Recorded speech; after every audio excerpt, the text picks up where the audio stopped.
La carta del apóstol Pablo a los Gálatas, capítulo 1.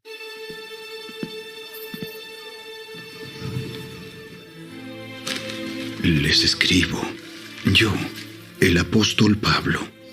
No fui nombrado apóstol por ningún grupo de personas, ni por ninguna autoridad humana, sino por Jesucristo mismo y por Dios Padre, quien levantó a Jesús de los muertos.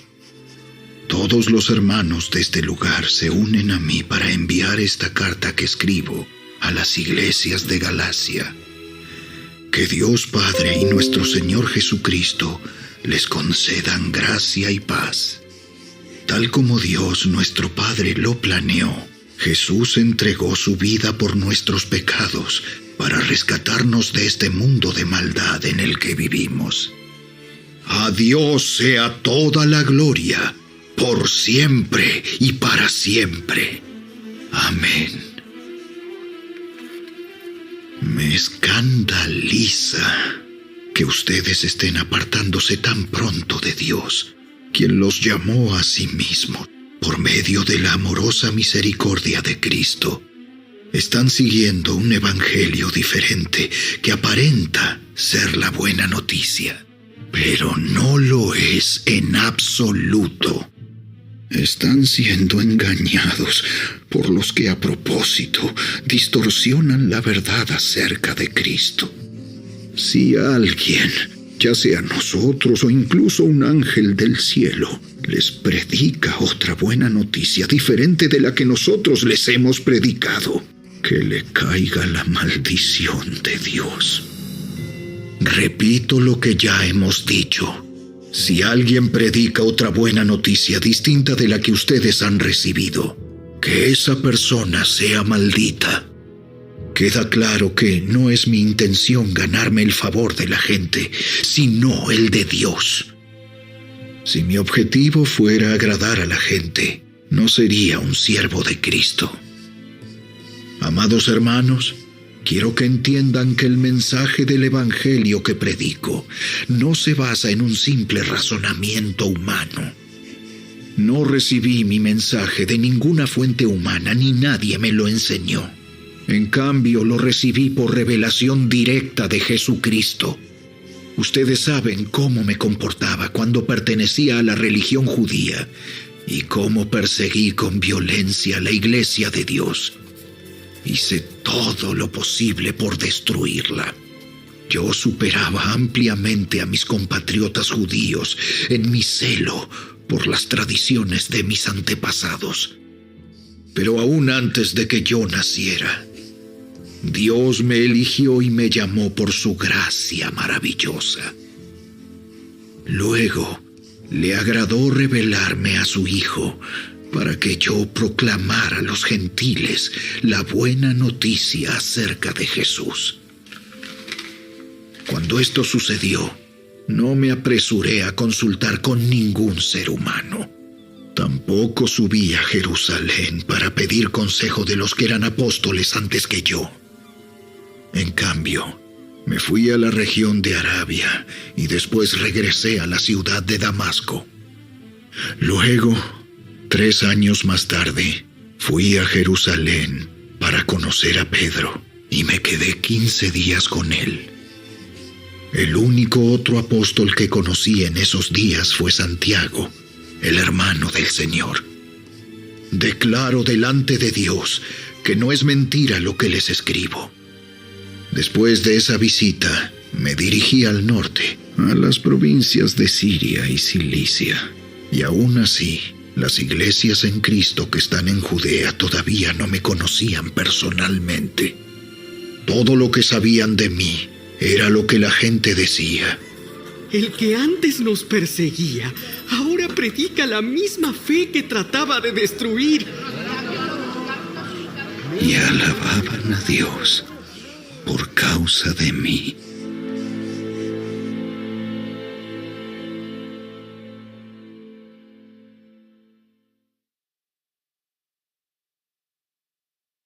Capítulo 2. Luego, 14 años más tarde, regresé a Jerusalén. esta vez con Bernabé, y Tito también vino. Fui a Jerusalén porque Dios me reveló que debía hacerlo.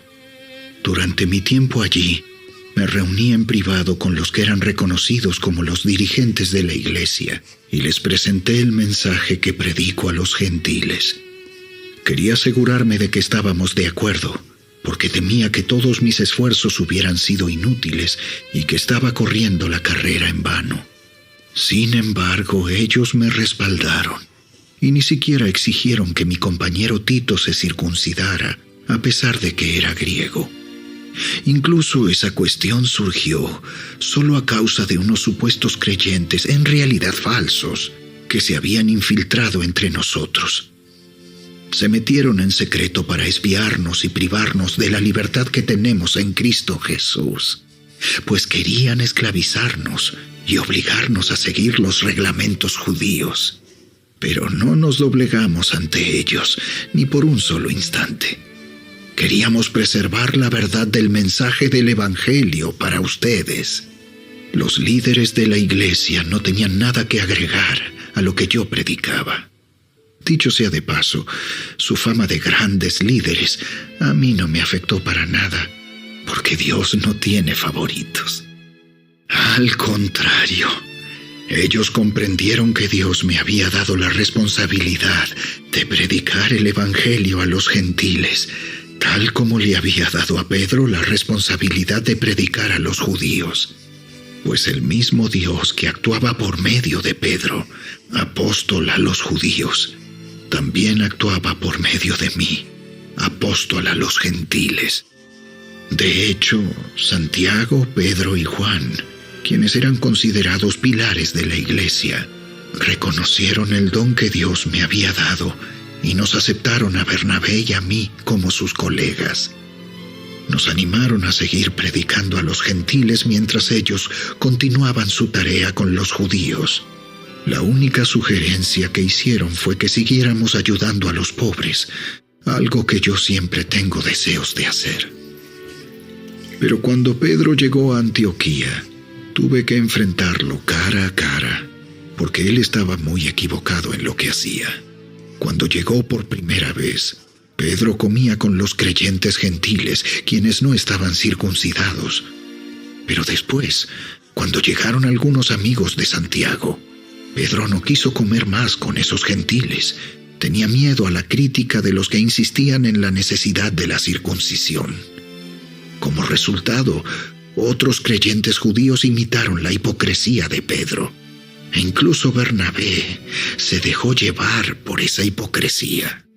Cuando vi que ellos no seguían la verdad del mensaje del Evangelio, le dije a Pedro delante de todos los demás: si tú, que eres judío de nacimiento, dejaste a un lado las leyes judías y vives como un gentil, ¿por qué ahora tratas de obligar a estos gentiles a seguir las tradiciones judías? Tú y yo somos judíos de nacimiento. No somos pecadores, como los gentiles.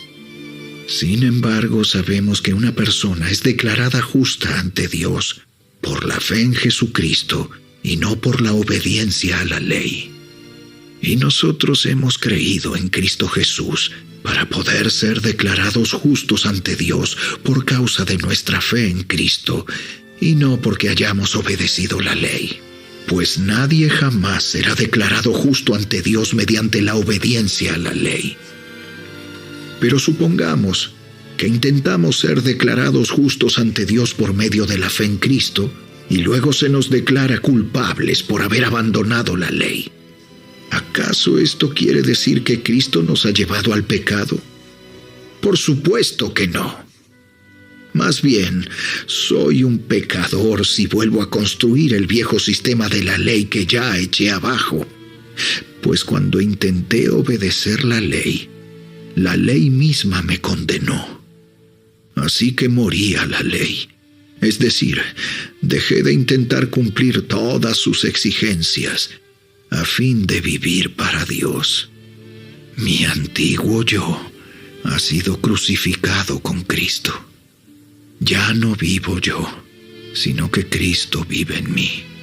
Así que vivo en este cuerpo terrenal, confiando en el Hijo de Dios, quien me amó y se entregó a sí mismo por mí.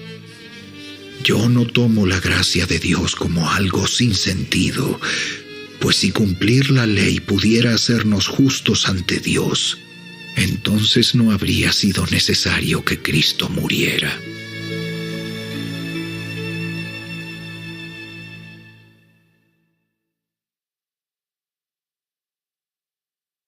Capítulo 3. ¡Ay, Gálatas tontos! ¿Quién los ha hechizado? Pues el significado de la muerte de Jesucristo se les explicó con tanta claridad, como si lo hubieran visto morir en la cruz. Déjenme hacerles una pregunta. ¿Recibieron al Espíritu Santo por obedecer la ley de Moisés? ¡Claro que no! Recibieron al Espíritu porque creyeron el mensaje que escucharon acerca de Cristo. ¿Será posible que sean tan tontos?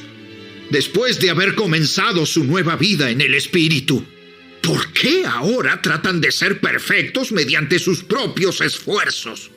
¿Acaso han pasado por tantas experiencias en vano? No puede ser que no les hayan servido para nada.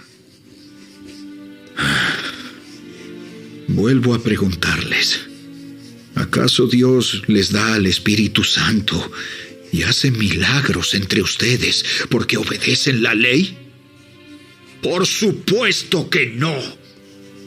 Es porque creen el mensaje que oyeron acerca de Cristo.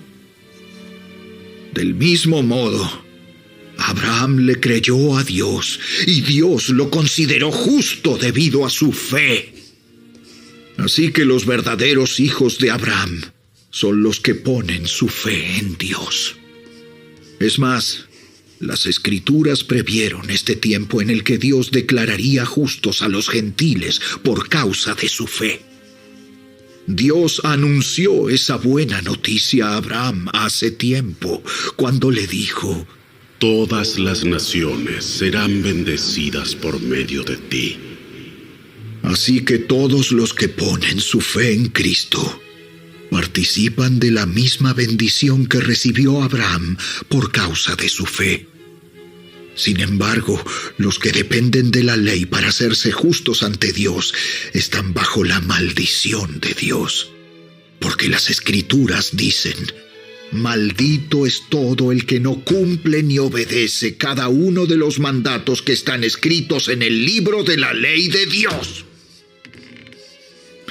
Queda claro, entonces, que nadie puede hacerse justo ante Dios por tratar de cumplir la ley, ya que las Escrituras dicen: es por medio de la fe que el justo tiene vida. El camino de la fe es muy diferente del camino de la ley, que dice: es mediante la obediencia a la ley que una persona tiene vida. Pero Cristo nos ha rescatado de la maldición dictada en la ley. Cuando fue colgado en la cruz, cargó sobre sí la maldición de nuestras fechorías. Pues está escrito: maldito todo el que es colgado en un madero. Mediante Cristo Jesús, Dios bendijo a los gentiles con la misma bendición que le prometió a Abraham, a fin de que los creyentes pudiéramos recibir por medio de la fe al Espíritu Santo prometido. Amados hermanos, el siguiente es un ejemplo de la vida diaria.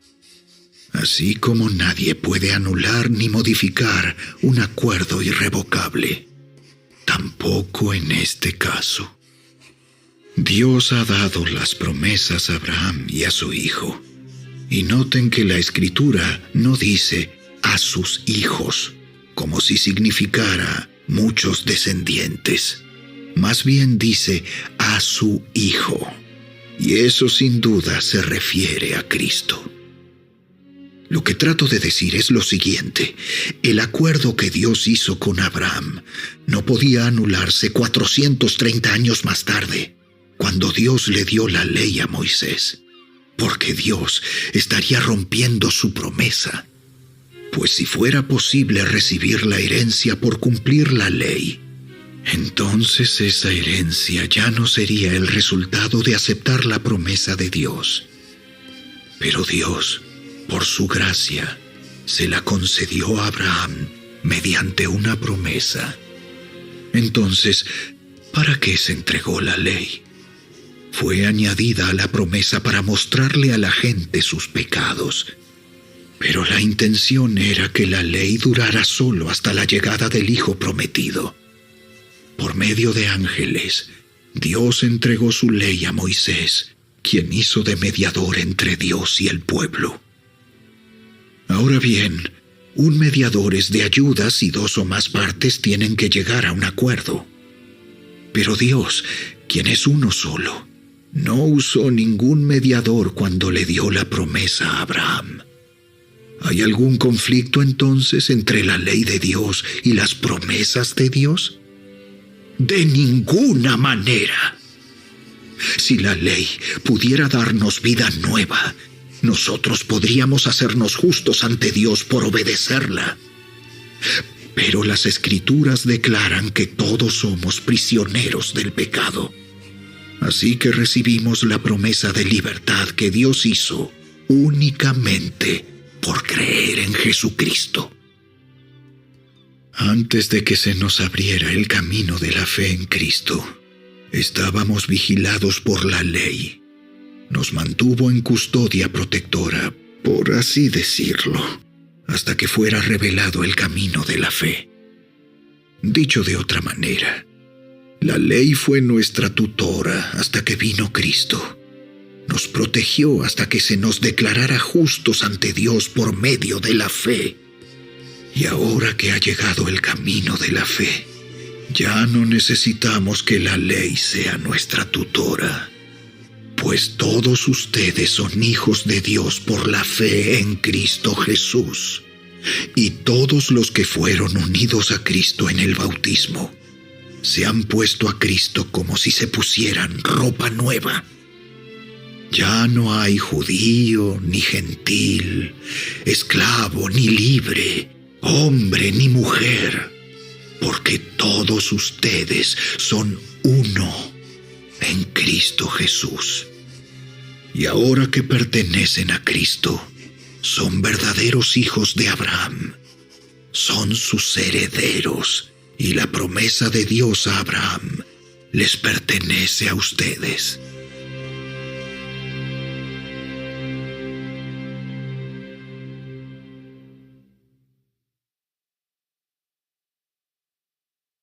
Capítulo 4. Piénsenlo de la siguiente manera. Si un padre muere y deja una herencia a sus hijos pequeños, esos niños no están en mejor situación que los esclavos hasta que se hagan mayores de edad, aunque son los verdaderos dueños de todas las posesiones de su padre. Tienen que obedecer a sus tutores hasta que cumplan la edad establecida por su padre. Eso mismo sucedía con nosotros antes de que viniera Cristo. Éramos como niños. Éramos esclavos de los principios espirituales básicos de este mundo. Sin embargo, cuando se cumplió el tiempo establecido, Dios envió a su Hijo, nacido de una mujer y sujeto a la ley. Dios lo envió para que comprara la libertad de los que éramos esclavos de la ley, a fin de poder adoptarnos como sus propios hijos. Y debido a que somos sus hijos, Dios envió al Espíritu de su Hijo a nuestro corazón, el cual nos impulsa a exclamar: Abba, Padre. Ahora ya no eres un esclavo, sino un hijo de Dios. Y como eres su hijo, Dios te ha hecho su heredero. Antes de conocer a Dios, ustedes los gentiles eran esclavos de los llamados dioses que ni siquiera existen. Así que ahora que conocen a Dios, o mejor dicho, Ahora que Dios los conoce a ustedes, ¿por qué quieren retroceder y convertirse otra vez en esclavos de los débiles e inútiles principios espirituales de este mundo? Pretenden ganarse el favor de Dios al cumplir con ciertos días o meses, estaciones o años. Temo por ustedes. Quizá todo el arduo trabajo que hice entre ustedes fue en vano. Amados hermanos, les ruego que vivan como yo, libres de esas cosas. Pues yo llegué a ser como ustedes, los gentiles, libre de esas leyes. Ustedes no me trataron mal cuando les prediqué por primera vez. Sin duda, recordarán que yo estaba enfermo la primera vez que les llevé la buena noticia. Aunque mi condición los tentaba a no aceptarme, ustedes no me despreciaron ni me rechazaron. Todo lo contrario, me recibieron y me cuidaron como si yo fuera un ángel de Dios o incluso el mismo Cristo Jesús. ¿Dónde ha ido a parar el espíritu de alegría y de gratitud que antes tenían?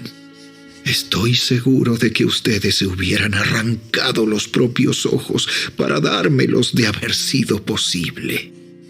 ¿Acaso ahora me volví su enemigo porque les digo la verdad?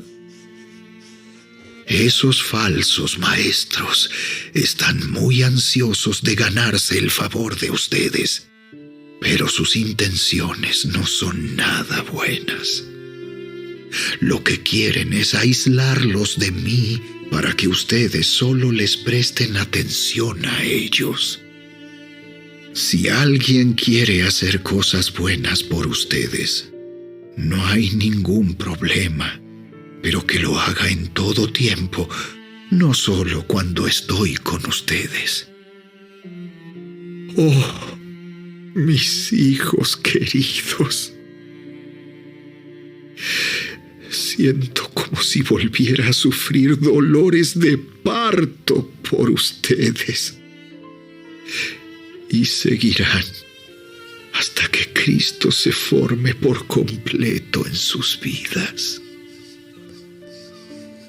Desearía estar con ustedes en este momento para poder hablarles en otro tono, pero estando tan lejos, no sé qué más puedo hacer para ayudarlos. Díganme ustedes, los que quieren vivir bajo la ley, ¿saben lo que en realidad dice la ley? Las Escrituras dicen que Abraham tuvo 2 hijos, uno de la mujer esclava y el otro de su esposa, quien había nacido libre. El nacimiento del hijo de la esclava fue el resultado de un intento humano por lograr que se cumpliera la promesa de Dios. Pero el nacimiento del hijo de la libre fue la manera en que Dios cumplió su promesa. Esas 2 mujeres son una ilustración de los 2 pactos de Dios. La primera mujer, Agar, representa el monte Sinaí, donde el pueblo recibió la ley que los hizo esclavos.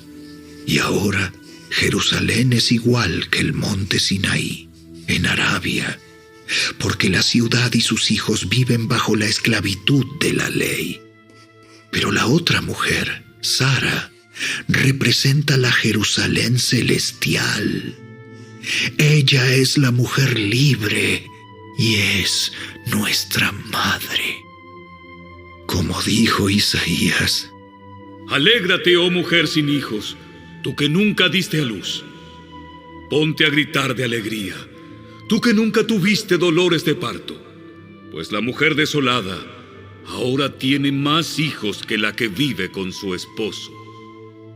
Y ustedes, amados hermanos, son hijos de la promesa igual que Isaac, pero ahora son perseguidos por los que quieren que cumplan la ley, tal como Ismael, el hijo que nació del esfuerzo humano, persiguió a Isaac el Hijo que nació por el poder del Espíritu. Pero ¿qué dicen las Escrituras al respecto? Echa fuera a la esclava y a su hijo, porque el hijo de la mujer esclava no compartirá la herencia del hijo de la mujer libre. Así que, amados hermanos, no somos hijos de la mujer esclava, somos hijos de la mujer libre.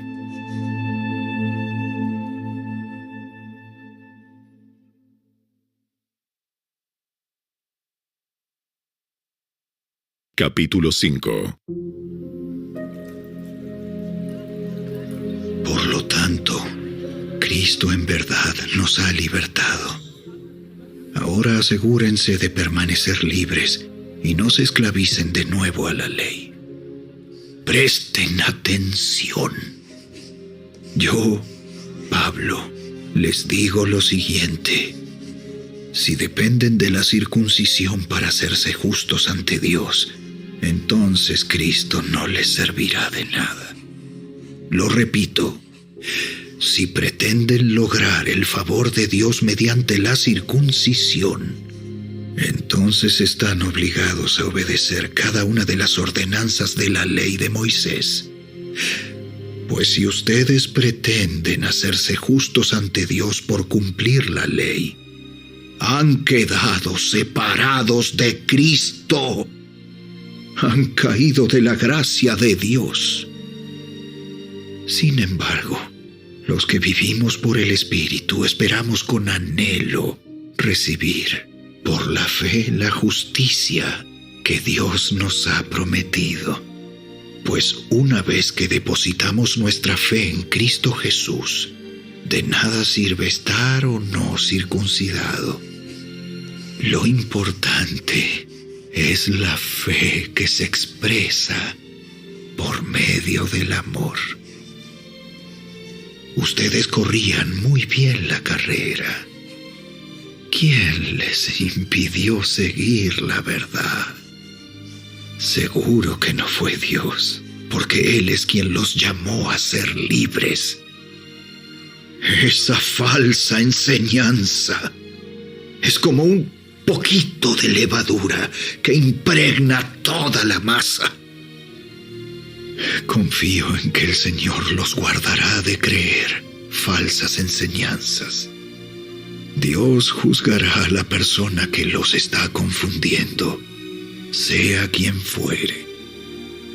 Amados hermanos, si yo todavía predicara que ustedes deben circuncidarse, como algunos dicen que hago, ¿por qué entonces aún se me persigue? Si ya no predicara que la salvación es por medio de la cruz de Cristo, nadie se ofendería.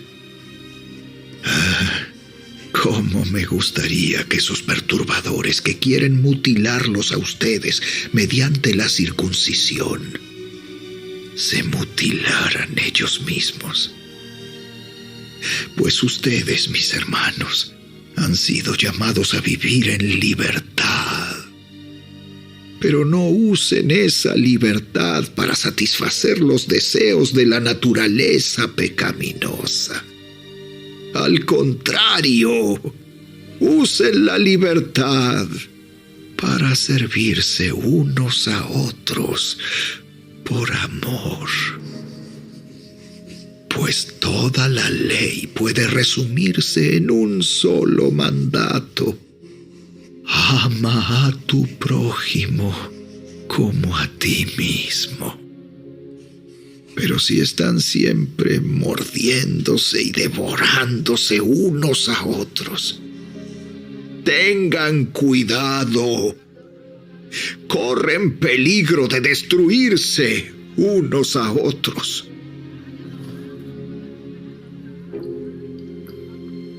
Por eso les digo, dejen que el Espíritu Santo los guíe en la vida. Entonces no se dejarán llevar por los impulsos de la naturaleza pecaminosa. La naturaleza pecaminosa desea hacer el mal, que es precisamente lo contrario de lo que quiere el Espíritu. Y el Espíritu nos da deseos que se oponen a lo que desea la naturaleza pecaminosa. Estas dos fuerzas luchan constantemente entre sí. Entonces ustedes no son libres para llevar a cabo sus buenas intenciones. Pero cuando el Espíritu los guía, ya no están obligados a cumplir la ley de Moisés. Cuando ustedes siguen los deseos de la naturaleza pecaminosa, los resultados son más que claros. Inmoralidad sexual, impureza, pasiones sensuales, idolatría, hechicería, hostilidad, peleas, celos, arrebatos de furia, ambición egoísta, discordias, divisiones, envidia, borracheras, fiestas desenfrenadas y otros pecados parecidos. Permítanme repetirles lo que les dije antes. Cualquiera que lleve esa clase de vida no heredará el reino de Dios. En cambio, la clase de fruto que el Espíritu Santo produce en nuestra vida es amor, alegría, paz, paciencia, gentileza, bondad, fidelidad, humildad y control propio. No existen leyes contra esas cosas. Los que pertenecen a Cristo Jesús han clavado en la cruz las pasiones y los deseos de la naturaleza pecaminosa y los han crucificado allí. Ya que vivimos por el Espíritu, sigamos la guía del Espíritu en cada aspecto de nuestra vida. No nos hagamos vanidosos, ni nos provoquemos unos a otros, ni tengamos envidia unos de otros.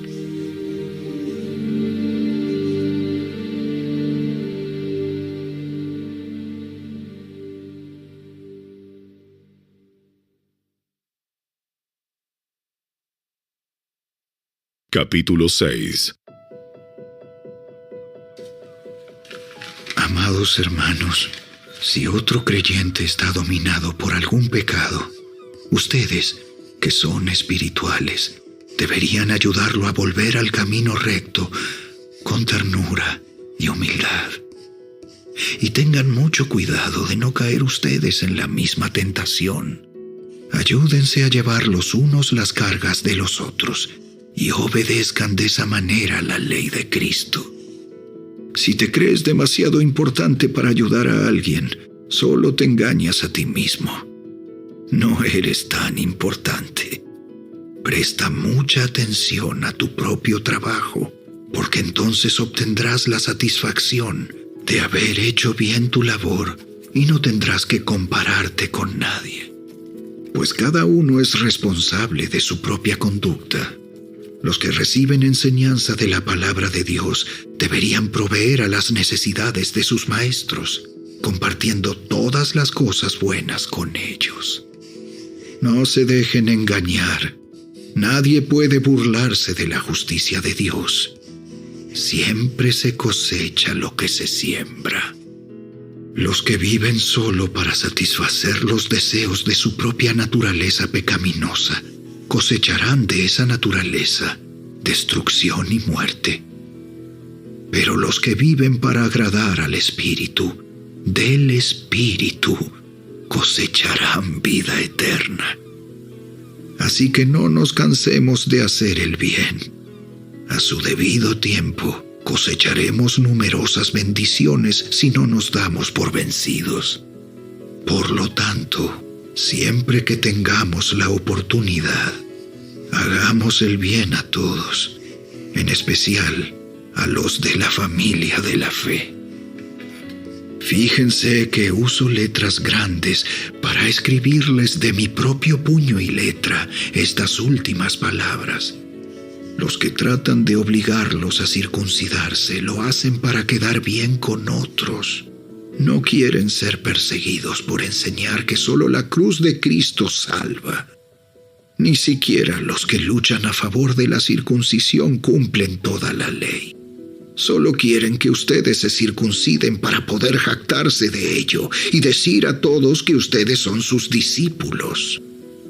En cuanto a mí, que nunca me jacte de otra cosa que no sea la cruz de nuestro Señor Jesucristo. Debido a esa cruz, mi interés por este mundo fue crucificado, y el interés del mundo por mí también ha muerto. No importa si fuimos o no circuncidados, lo importante es que hayamos sido transformados en una creación nueva. Que la paz y la misericordia de Dios sean con todos los que viven según ese principio. Ellos son el nuevo pueblo de Dios. De ahora en adelante, que nadie me cause problemas con esas cosas, pues yo llevo en mi cuerpo cicatrices que muestran que pertenezco a Jesús. Amados hermanos, que la gracia de nuestro Señor Jesucristo sea con el espíritu de cada uno de ustedes. Amén.